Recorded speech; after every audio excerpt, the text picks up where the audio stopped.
Welcome to Content Hub, the only YouTube channel worth watching. Okay, so today we are going to talk about something that might sound, at first, a little bit out there. We're going to discuss an old idea, a very old idea, and ask a question that most of your history teachers would probably tell you not to ask. The question is this: should we bring back feudalism? I know. You're probably thinking about mud and plagues and a distinct lack of Wi-Fi, and you would not be wrong to think about those things.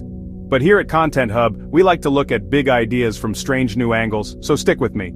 Before you click away to watch videos of cats playing tiny pianos, let's just lay out the argument.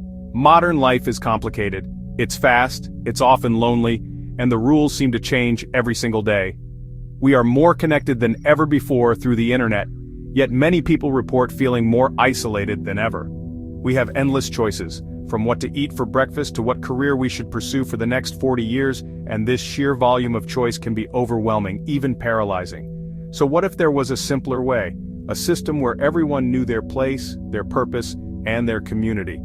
The idea of returning to a system that peaked in popularity around the year 1200 seems absurd on the surface. We have democracies and human rights and smartphones that can order a pizza to our exact location. Why would we ever trade that in for a life of farming someone else's land? It's a fair question, but the core of what we're exploring today isn't about ditching our technology and going back to the Dark Ages. It's about looking at the structure of feudalism, its emphasis on local community, clear responsibilities, and mutual protection, and asking if there are any lessons we can learn from it today. So for the next few minutes, let's suspend our disbelief. Let's imagine a world that isn't defined by the global economy or the 24-hour news cycle, but by local loyalties and a deep, unshakable sense of belonging. We're going on a journey to understand what feudalism really was, how it worked, and whether its dusty old framework might, surprisingly, hold some answers to our very modern problems. We'll look at the good, the bad, and the genuinely weird, and who knows? By the end, you might not be ready to swear fealty to a local lord, but you might see our own world a little differently. Alright, let's get a definition on the table. What even is feudalism? If you're like me, your brain probably conjures up images from movies, knights in shining armor, kings in giant castles, and peasants toiling in fields. And that's part of it for sure. But at its heart, feudalism is a system of organizing society based on land and loyalty. It was the dominant social, economic, and political system in medieval Europe. Think of it less as a single, unified government, and more like a complicated web of personal promises made between people. It wasn't designed by a committee, it just sort of grew to solve a problem. The big problem it was trying to solve was a lack of central authority. After the Roman Empire fell, Europe became a pretty chaotic and dangerous place. There was no big, powerful government to protect people from, say, Viking raids or attacks from neighboring warlords. So people had to figure out a way to protect themselves locally. The solution was feudalism. At the very top, you had a king, who technically owned all the land. But a king couldn't manage all that land by himself, so he would grant large chunks of it, called fiefs, to powerful nobles like dukes and barons in exchange for their loyalty and military service. This created a kind of pyramid structure. The king is at the pointy top. Below him are his most important nobles, his tenants-in-chief. But those nobles also had way too much land to manage on their own, so they would divide up their fiefs and grant smaller parcels to lesser lords or knights. In return, these knights promised to fight for the noble when called upon. It was a chain of loyalty, all held together by oaths and promises. The king gives land to the noble promises knights. The noble gives land to a knight, the knight promises to show up for battle with his horse and sword, and what about everyone else? At the very bottom of this pyramid were the peasants, or serfs. This was the vast majority of the population. They didn't own land. Instead, they were permitted to live on and work a piece of the Lord's land. In exchange for this place to live and for the Lord's protection, they had to give the Lord a significant portion of their crops or their labor, or both. They were tied to the land, meaning they couldn't just pack up and leave for a better job in the next town over. Their lives were defined by their obligation to the Lord who controlled the manor. So, let's make this more concrete. Imagine you are a peasant named Thomas in, say, 11th century France. You don't own the small plot of land you farm, it belongs to your lord, Sir Reginald. You live in a small village on Sir Reginald's manor.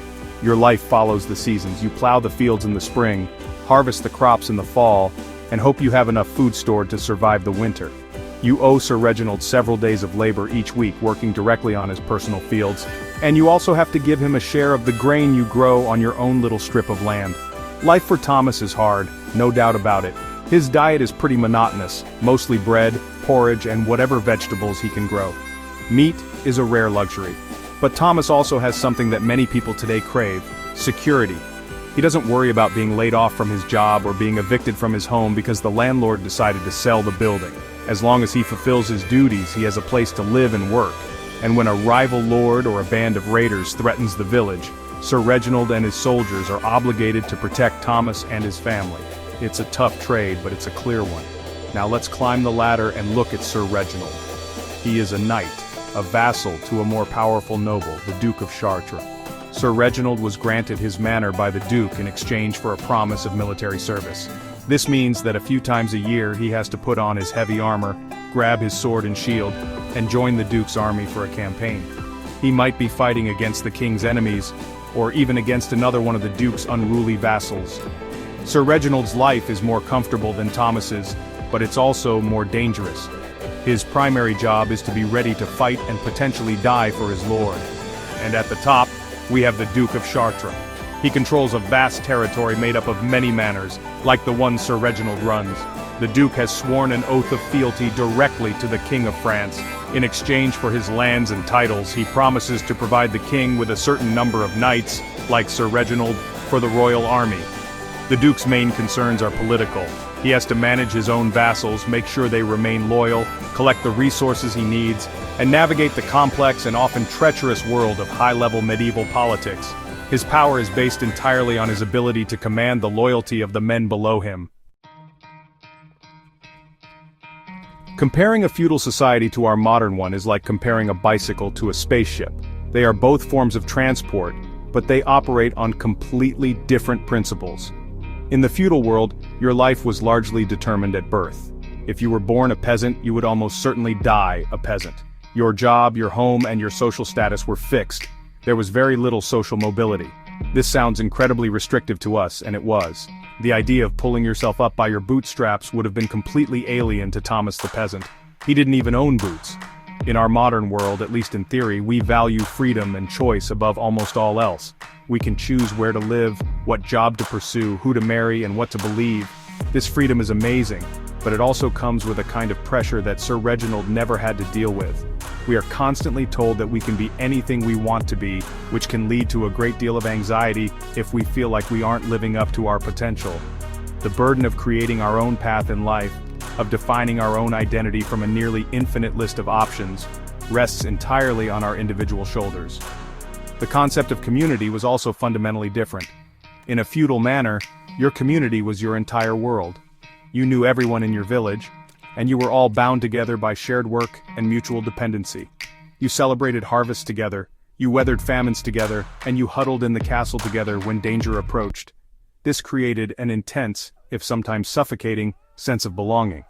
Today our communities are often more fragmented. We might have work friends, online friends, and neighbors we barely know. We are connected to more people, but often in a much shallower way. Finally, let's talk about the economy. The feudal economy was based on agriculture and obligation. Wealth was measured in land and the food it could produce. There was very little cash changing hands at the lower levels of society.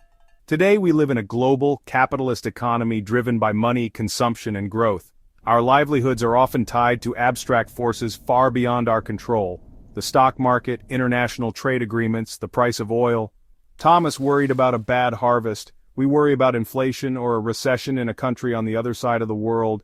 It's a completely different kind of vulnerability. So, let's get to the heart of the argument. What could possibly be good about returning to a system like feudalism? The first, and perhaps most compelling point, is safety. And I don't mean safety from things like disease. Modern medicine is a definite win for Team Present. I mean a more fundamental kind of social and economic safety. In a feudal system there was a clear pact. The lord provided protection, and the serf provided labor. This was the central bargain of the entire society. It was a world without the modern anxieties of unemployment or homelessness. Think about it. In our society, your housing and your ability to feed your family are typically tied to your job. If you lose your job, you might lose everything. This creates a constant, low-level hum of anxiety for millions of people. For a serf, this anxiety didn't exist in the same way. As long as they fulfilled their obligations, they had a right to their home and a piece of land to farm. They couldn't be fired or downsized. They couldn't be priced out of their neighborhood by gentrification. Their place in the world was secure, even if it was humble. This protection also extended to physical safety. Life in the Middle Ages was violent, but the feudal structure was designed to mitigate that violence. The local lord's castle was a fortress, a place where the entire community could take refuge during an attack. The lord and his knights were a dedicated, professional fighting force whose entire purpose was to defend the manor. It was a localized security system. Instead of relying on a distant national army or a police force that might take minutes or hours to arrive, your protectors were your neighbors, living right there with you. Now this safety came at a huge cost, the cost of freedom. But in a world that often feels chaotic and unpredictable, the appeal of a system that guarantees basic security is powerful. The constant pressure to compete, to hustle, to worry about next month's rent, or a sudden economic downturn, takes a psychological toll. The feudal system, for all its immense flaws and injustices, offered a trade. Give up your freedom of movement and choice, and in return, you will be protected. You will have a home, you will have food, and you will have a place within a defensive wall. Beyond physical safety, another powerful draw of the feudal model is its built-in sense of community. In the modern world, especially in large cities, it's easy to feel anonymous and disconnected. I mean, we can live in an apartment building for years and never learn our neighbors' names. We interact with dozens of people a day, baristas, cashiers, delivery drivers, but it's all fleeting, transactional stuff. This can lead to a profound sense of loneliness, a feeling of being adrift in a sea of strangers. The feudal manor was the absolute opposite of this. On a manor, your identity was inseparable from your community. You weren't just Thomas, you were Thomas from this specific village, the son of William, the neighbor of Eleanor. Everyone knew you, and you knew everyone. Sure, this wasn't always pleasant, privacy was non-existent, and gossip was probably the #1 form of entertainment, but it also meant you were never truly alone. If your ox died, your neighbors might help you plow your field. If you fell ill, someone would be there to bring you a bowl of porridge. Your joys and your sorrows were shared by the entire village. This deep integration created a powerful sense of belonging. Your purpose was clear and visible to everyone. You were a farmer, a blacksmith, a miller. Your contribution to the village was tangible. The food you grew, the tools you forged, the flour you ground. There was no need for a long, soul-searching quest to find yourself or figure out your life's purpose.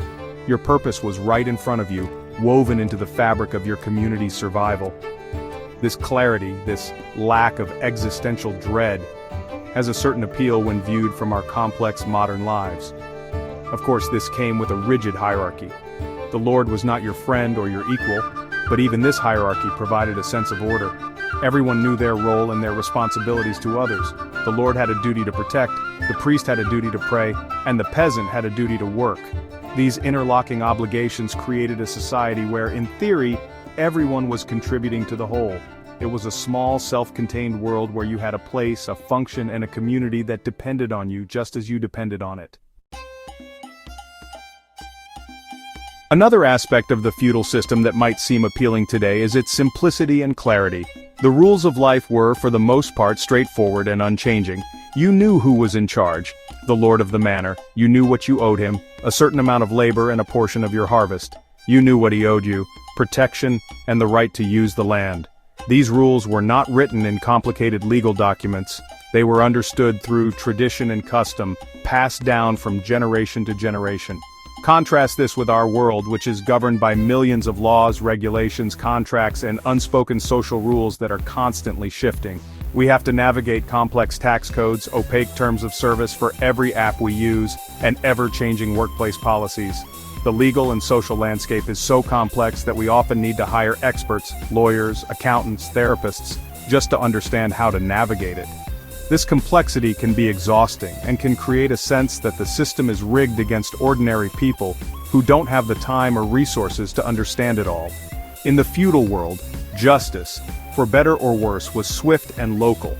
If you had a dispute with your neighbor over a wandering pig, you didn't file a lawsuit that would take years to resolve. You went to the manor court, where the lord or his steward would hear the case and make a ruling.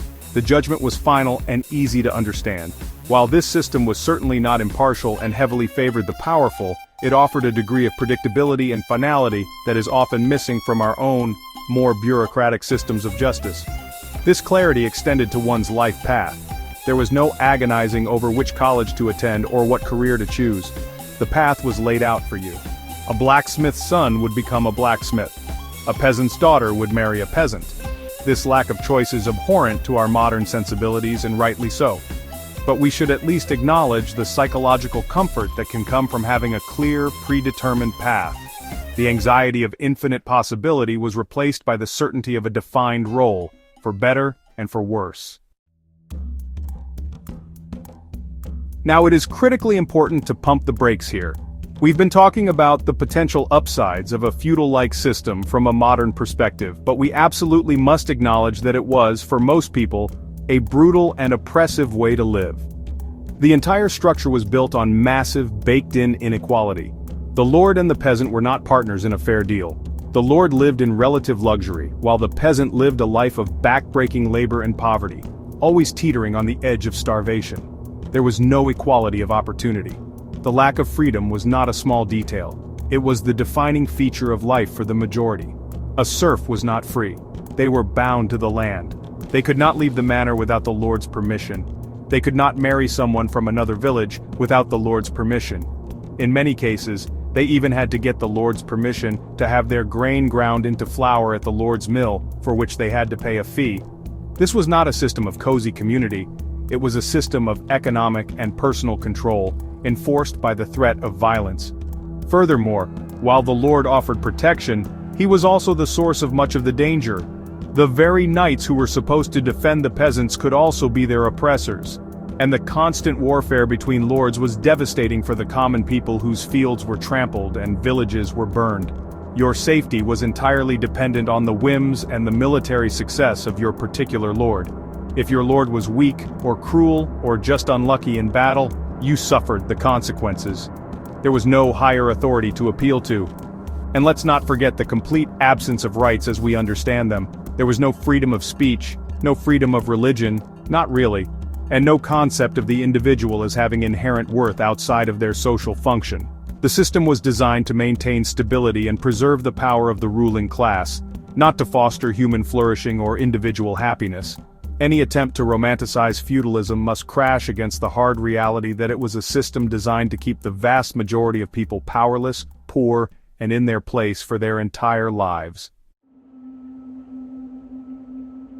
So, after this whirlwind tour of medieval social structures, are we ready to trade in our smartphones for pitchforks and bend the knee to a local tech billionaire who has bought up all the land? Probably not. A wholesale return to feudalism would be a disaster. The system's reliance on hereditary aristocracy, its brutal enforcement of inequality, and its suppression of individual liberty are all things that we, as a society, have thankfully moved beyond. We cannot and should not go back, but that doesn't mean the exercise was pointless. The surprising thought, the final twist, is not that we should rebuild feudalism, but that in some ways we already have. We are living in a kind of neo-feudalism. Think about it. Instead of swearing fealty to a lord who controls the land, many of us are bound by economic necessity to massive multinational corporations. Our access to healthcare, our ability to save for retirement, and our daily livelihood are often dependent on a single employer. We may not be legally tied to the land, but are we truly free if leaving our job means losing our family's health insurance? Look at the gig economy, where workers are not employees with rights but independent contractors who depend on an app, controlled by a distant and unaccountable corporation, for their next paycheck. Or consider how a handful of massive tech companies control the platforms where we get our news, connect with our friends, and conduct our business. These platforms are the new manners, and we are the digital serfs, providing our data and our attention in exchange for the protection and convenience of their services. The lords are no longer dukes and barons, they are CEOs and shareholders. So the truly radical idea isn't to bring feudalism back, it's to recognize the feudal-like structures of control and obligation that are emerging all around us in the 21st century. By looking at the old feudalism, With its clear, if brutal set of mutual responsibilities, we can see how unbalanced our new version is. We give our loyalty and our labor to these new corporate lords. But what do we get in return? Do they have a sworn duty to protect our communities? To ensure our well-being? The lesson from feudalism isn't that we need kings and peasants, but that any system of power requires genuine reciprocal obligations, and maybe, just maybe, it's time we started demanding them.